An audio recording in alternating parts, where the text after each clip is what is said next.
स्वागत है आपका हमारे चैनल पर। यहाँ हर वीडियो एक नई कहानी, एक नया अनुभव लेकर आता है।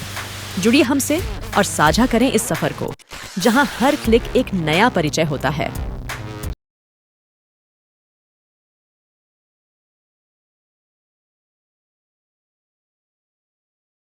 एक दिन कुछ बच्चे रात के अंधेरे में पेड़ की छांव में बैठकर एक दूसरे को कहानियां कह रहे थे।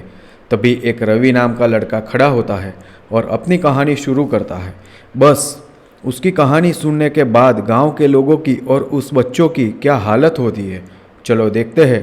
पूरी कहानी सुनने के बाद सस्पेंस कहाँ खुलता है, कमेंट में ज़रूर बताना। एक छोटे से गांव की रात अचानक बहुत ही ठंडी हवा के साथ बदल जाती है। चांद की रोशनी से सजीव हो जाने वाले गांव की सड़कें अब अंधकार से भरी रहती है। इस अद्वितीय रात में एक वीरान हवेली की ओर सभी की नज़रें टिकी होती है। हवेली में बड़े पटाखों से धूप छांव का खेल शुरू होता है, जिससे हर कोने में अजीब अजीब छायाएं बनती है। इस राजमहल का नाम था भूतिया महल। गांव वाले यह कहते थे कि रात को यहाँ अजीब अजीब सी आवाज़ें सुनाई देती है और कुछ लोगों ने तो रात को हवेली की बड़ी खिड़की से रत्ती भर मेढक के चिरपिंग की आवाज़ें सुनी थी। एक रात गांव का एक युवक रवि ने अपने दोस्तों के साथ बनाई गई योजना का हिस्सा बनने का फैसला किया। रात के समय हवेली की ओर बढ़ते हुए रवि की हृदय गति तेज होने लगी थी। रवि को और उसके दोस्तों को वहाँ कुछ दिखाई देता था।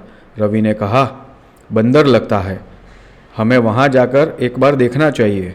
उसके दोस्तों ने भी सहमति दी, लेकिन वे सभी थोड़े डरे हुए थे। चुपचाप हवेली के बड़े दरवाजे के पास पहुँचते ही वहाँ से एक अजीब सी आवाज़ सुनाई देती है।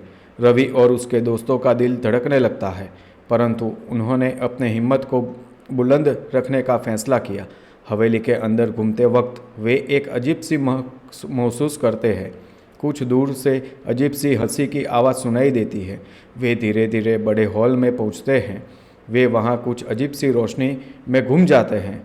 एक कमरे के दरवाजे से एक चेहरा नज़र आता है, जो एक साल पुराने राजा का चेहरा होता है।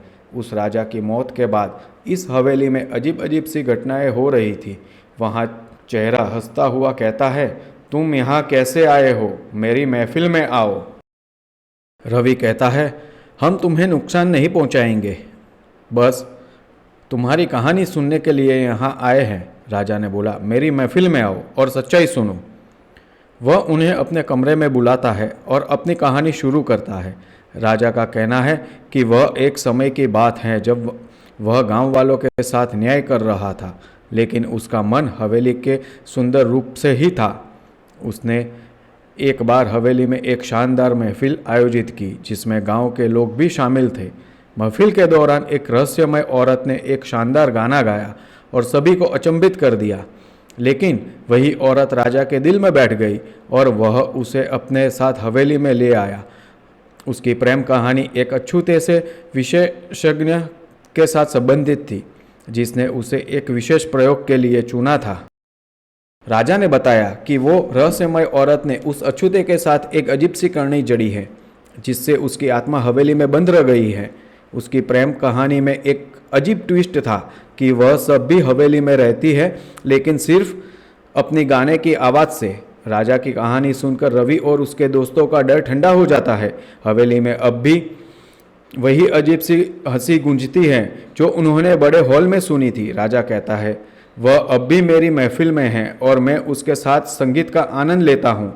रात के समापन पर रवि और उसके दोस्त भयभीत होते हुए हवेली से बाहर निकलते हैं। वे अब गांव के लोगों को यह सच्चाई बताते हैं और सभी गांव वाले विश्वास करने लगते हैं कि भूतिया महल में केवल प्रेम और संगीत ही हैं, कोई भूत नहीं है।